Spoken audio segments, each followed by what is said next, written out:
भाई हो देखो ऊपर ऐसन तो होई एकरा नीचे कैसन। भाई हो देखो ऊपर ऐसन तो होई एकरा नीचे कैसन। हमारा बुझाला ई झकास हो।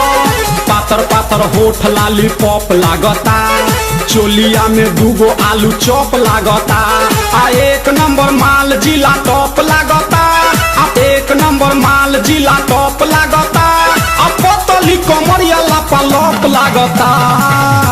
भाई हो देखो ऊपर ऐसन तो होई एकरा नीचे कैसन। हमारा बुझाला ई झकास है।